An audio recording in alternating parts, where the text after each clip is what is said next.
வணக்கம் மக்களே. இந்த வீடியோவில் நம்ம ஒரு சோகமான செய்தி தான் பார்க்க போகிறோம். கட்டிய கணவன் செய்த துரோகம், தனிமரமாக வாழ்ந்த கண்ணகி, பழம்பெரும் நடிகை விஜயகுமாரியினுடைய கதை இணையதளத்தில் வைரலாகும் செய்தி. வாங்க என்ன தகவல் என்ன செய்தின்னு இந்த வீடியோவில் விரிவாக பார்க்கலாம். அதுக்கு முன்னாடி முதன்முறையாக நம்ம சேனலை ஃபஸ்ட் டைம் பார்க்குறீங்கன்னா சப்ஸ்கிரைப் பண்ணாதவங்களாம் சப்ஸ்கிரைப் பண்ணிக்கோங்க.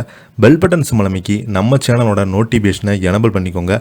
நாங்கள் போடுற வீடியோ எல்லாமே உங்களுக்கு உடனுக்குடனே வந்து சேரும். வாங்க என்ன தகவல்னு இந்த வீடியோவில் விரிவாக பார்த்து தெரிஞ்சுக்கலாம். தமிழ் சினிமாவில் ஒவ்வொரு காலகட்டத்தில் நடிகைகள் என்று தனி பெரும் அடையாளங்கள் வகுக்கப்பட்ட நிலையில் முதலாக தமிழ் சினிமாவை தாண்டி தமிழ் வரலாற்றிலேயே தமிழ் பெண்ணில் அடையாளமாக அறியப்பட்டது, கண்ணகியுடைய மறு உருவமாக பார்க்கப்பட்டது நடிகை விஜயகுமாரி தான்.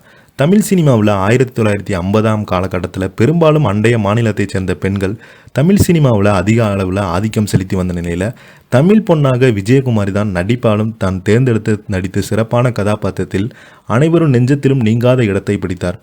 அது மட்டுமின்றி பேரறிஞர் அண்ணா தொடங்கி எம்ஜிஆர், கலைஞர், ஜெயலலிதா என பல முதல்வர்களோடு அதிகம் நெருங்கிய பழகும் வாய்ப்பு கிடைக்கப்பட்டவர் விஜயகுமாரி மட்டும்தான்.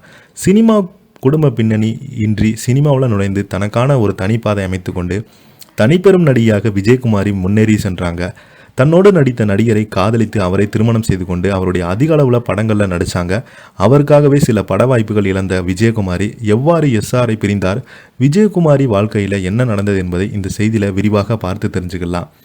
தெய்வம் படத்தில் விஜயகுமாரி நடித்து கொண்டிருந்த சமயத்தில் விஜயகுமாரியுடைய தாயார் உடல்நலம் பாதிக்கப்பட்டு இறந்து போக அந்த சமயத்தில் எஸ்எஸ்ஆர் விஜயகுமாரின் குடும்பத்திற்கு மிகவும் ஆதரவாக இருந்தார். இதுவே எஸ்எஸ்ஆர் ராஜேந்திரன் மீது விஜயகுமாரிக்கு காதல் ஏற்பட காரணமாக இருந்தது. ஒரு கட்டத்தில் எஸ்ஆர் ராஜேந்திரனுடைய தாயார் விஜயகுமாரி சந்தித்து என் பையனை திருமணம் செய்து கொள்ள சம்மதமா என கேட்க விஜயகுமாரி சம்மதம் சொல்ல ராஜேந்திரன் வீட்டிலேயே எளிமையாக திருமணம் நடைபெற்றது. சினிமாவில் அடியெடுத்து வைத்த சிறிது காலத்திலேயே எஸ்ஆரை கைப்பிடித்த விஜயகுமாரி தொடர்ந்து படங்களில் நடிக்க துவங்கியதோடு கணவருடன் இணைந்து அவர் நடத்தி வந்த நாடக குழுவில் நடித்து வந்தார். அந்த காலகட்டத்தில் எஸ்எஸ்ஆர் விஜயகுமாரி ஜோடிக்கு தமிழ் சினிமாவில் தனி மவுசு இருந்ததோடு இவர்கள் ஜோடி மக்களிடம் நல்ல வரவேற்பு பெற்ற காரணமாக பல படங்களில் அவங்க இருவருமே ஜோடி போட்டு நடித்தாங்க. திரையில் எப்படி உருக காதலித்து வந்தார்களோ அதே போல் நிஜத்தில் கணவன் மனைவியாக ஒருவர் மீது அதிகமான அன்பு வைத்திருந்தாங்க. திடீரென விஜயகுமாரியினுடைய வாழ்க்கையில் புயல் வீச தொடங்கியது. எஸ்ஆருக்கு இருந்த குடிப்பழக்கம் விஜயகுமாரிக்கு பிடிக்கவில்லை. இது அவர் மீது வெறுப்பை ஏற்படுத்தியது. எஸ்ஆர் விஜயகுமாரி இணைந்து எஸ்எஸ்ஆரும் விஜயகுமாரி இணைந்து ஒரு படத்தின் படப்பிடிப்பிற்காக கொடைக்கானல் சென்றாங்க.